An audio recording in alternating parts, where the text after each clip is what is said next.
नमस्कार सभी को।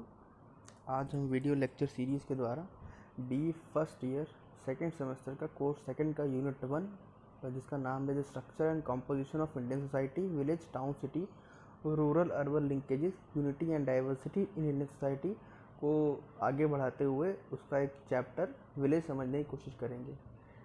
ये मेरे बारे में एक ब्रीफ इन्फॉर्मेशन है, तो चलिए फिर शुरू करते हैं विलेज के बारे में। विलेज हम लोग बहुत वेग टर्म मानते हैं कि क्या विलेज है, देखते हम सब लोग हैं, पर डिफाइन करना एग्जैक्टली थोड़ा मुश्किल हो जाता है। लेकिन इस सब्जेक्ट में आज हम समझने की कोशिश करेंगे एग्जैक्टली हम क्या कह सकते हैं कि ये विलेज है, और शायद नेक्स्ट लेक्चर में हम शहर या टाउन कवर करने की कोशिश करेंगे। तो पहले तो ये है कि ये लेक्चर लिखा इंग्लिश में गया है और डिलीवरी इसकी हिंदी में होगी, जिससे इंग्लिश और हिंदी दोनों के छात्र इससे फ़ायदा ले सकें। तो शुरू करते हैं। विलेज है क्या? विलेज वो है जो कि लैंड से कनेक्टेड है। यहाँ लैंड से मतलब है कि ज़मीन से कनेक्टेड है, मतलब ज़मीन के कार्यों से कनेक्टेड है। जैसे वहाँ खेती होती है, फिशिंग होती है, मत्स्य पालन होता है, कहीं गन्ना उगाया जा रहा है, कहीं गोबर से कुछ काम हो रहा है। मतलब लैंड बहुत होगी, जंगल होंगे, बाग होंगे, बगीचों से अपना लोग जीवन यापन करेंगे, ऐसी चीज़ें होंगी। और उनका एक पर्सनल या फिर इमोशनल या फिर भावुक अटैचमेंट होगा अपनी ज़मीनों के साथ, जो कि शहरों में नहीं पाया जाता है। जैसे कि हम लोग देखते हो अगर, तो गांव में लोग जो है अपनी ज़मीनों को जल्दी से नहीं बेचते हैं। लेकिन शहरों में क्या है, लोग ज़मीन खरीदते ही ज़मीन बेचने के लिए, एक धंधा सा बन गया है। लोगों का इन्वेस्टमेंट होता है। लेकिन गांव में इन्वेस्टमेंट तो ठीक है, लेकिन लोग अपनी ज़मीन के प्रति एक भावुक भी होते हैं, भावुक एक अटैचमेंट होता है, पर्सनल अटैचमेंट भी होता है। तीसरा कैरेक्टर ये भी कि वहाँ ट्रेडिशनल ऑक्यूपेशन जैसे कि छोटी सी दुकान लगा लेना, कहीं मटका कुल्फी बेचना, कहीं जो एग्रीकल्चर करना, मत्स्य पालन करना, ऐसे जो है ऑक्यूपेशन या फिर ऐसे कामकाज पाए जाते हैं। एक सोरोकिन हुए हैं, पीए सोरोकिन, इन्होंने कुछ कैरेक्टर्स दिए हैं।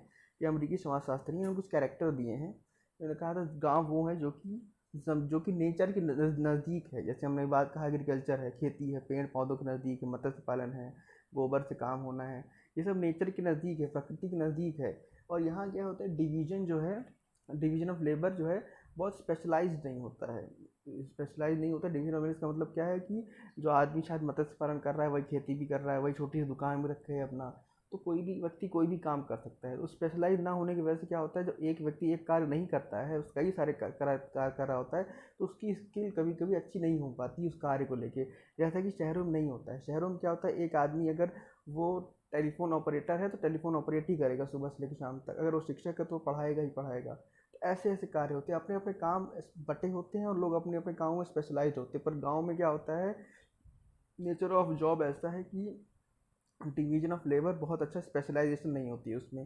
तीसरा करेक्टर ये है कि प्राइमरी रिलेशनशिप जो होते हैं हमारे, जो प्राइमरी रिलेशन मतलब आपके गांव में ही आपको चाचा, कहीं कोई मामा हो जाएगा, कोई कोई ताऊ हो जाएगा, ऐसे रिलेशन मिल जाते हैं, और बहुत ही क्लोज और पर्सनल रिलेशन मिल जाते हैं, जो कि शहरों में नहीं होता है। शहरों में सब लोग ज़्यादातर हम लोग अंकल या आंटी या इस नामों से संबोधन करते हैं। लेकिन गाँव में पर्सनल रिलेशन ज़्यादा पाए जाते हैं। किसी घर भी हम कभी भी जा सकते हैं। यहाँ शहरों में जाने के लिए हम लोग सोचते हैं कि शाम को जाएँ, सुबह जाएँ, इस टाइम पे होंगे कि नहीं होंगे, सो रहे होंगे। पर गाँव में ऐसा नहीं होता। वो हम लोग अपनापन ज़्यादा होता है, रिलेशन जो है प्राइमरी होते हैं, पर्सनल होते हैं।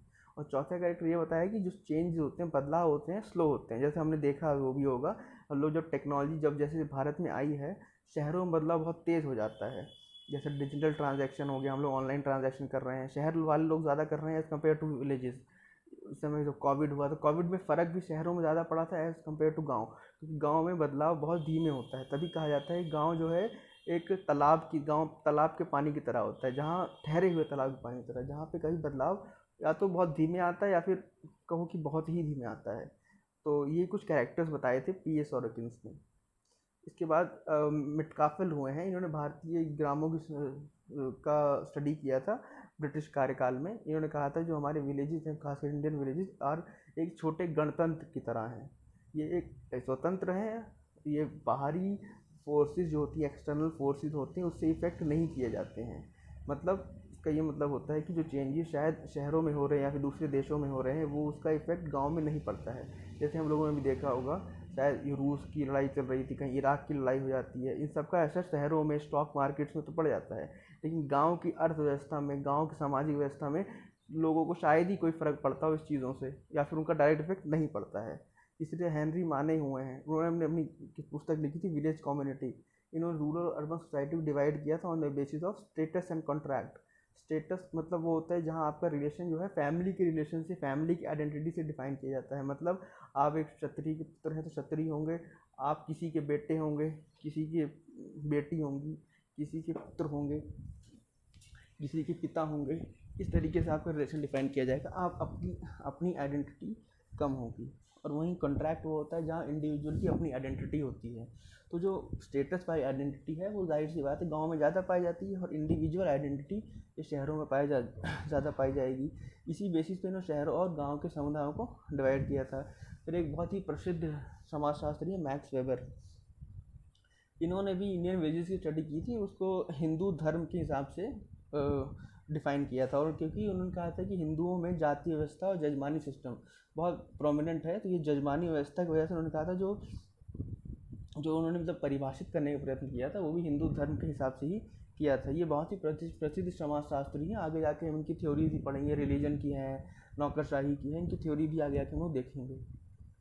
रेडफील्ड हुए हैं, रॉबर्ट रेडफील्ड, ये भी अमेरिकी समाजशास्त्री हुए हैं। इन्होंने अपनी पुस्तक विलेज कम्युनिटी लिखी थी, द विलेज कम्युनिटी।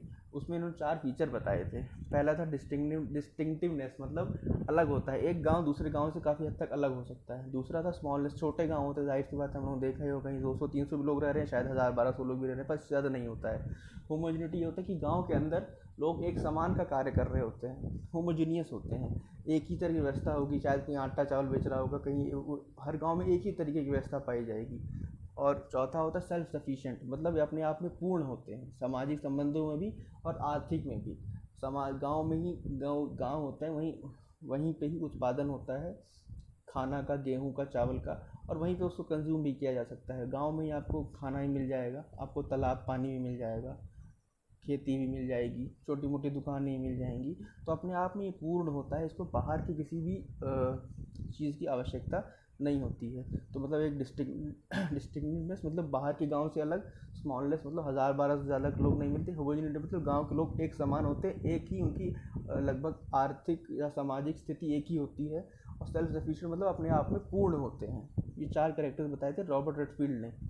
फिर एक मैंकिम मैरियट हुए हैं, ये रॉबर्ट रेडफील्ड के ही शिष्य थे, एक मानव शास्त्री थे। इन्होंने कई देशों का अध्ययन किया था, उसमें भारत भी एक था।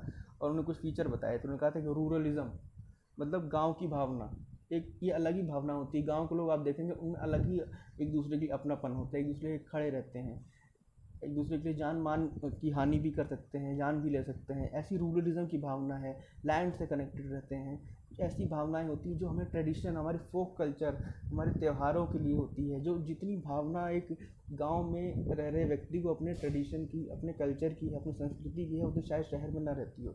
उस भावना को उन्होंने रूरलिज्म कहा था। एक यूनिक कल्चर होता है, जैसे कि हम लोग पहले भी देख चुके हैं। एक इमेजिनरी किनशिप होती है इसमें, मतलब गांव में लोग जैसे होते हैं, 1000 लोग रह रहे हैं, तो हम लोग आपस में कोई चाचा किसी को कह देता है, कोई ताऊ कह देता है, कोई मामा कह देता है, कोई काका कह देता है। तो ऐसी चीज़ें भी गांव में इमेजिनरी किनशिप, नातेदारी जो होती है इमेजिनरी होती है, लेकिन ये भी स्ट्रांग हो जाती है। और उन्होंने कहा था कि जो गाँव के खासकर भारतीय गाँव हैं वो रिलीजन और कास्ट में ही बसे हुए हैं। ये तो जाहिर सी बात है, हम लोग जाति और धर्म पे बटे लोग हम सब लोग देखते ही हैं। तो ये आज का स्लाइड था हमारा। और अगला स्लाइड या फिर अगला वीडियो हम लोग जो है सिटी या टाउन पे कवर करेंगे। और इसके अलावा इससे कुछ पूछना वो जाहिर सी बात है पूछ सकता है। और ज़्यादा से ज़्यादा इस चैप्टर का नोट्स बनाने की कोशिश करें, और कोई भी डाउट हो तो मुझसे संपर्क कर सकते हैं। धन्यवाद।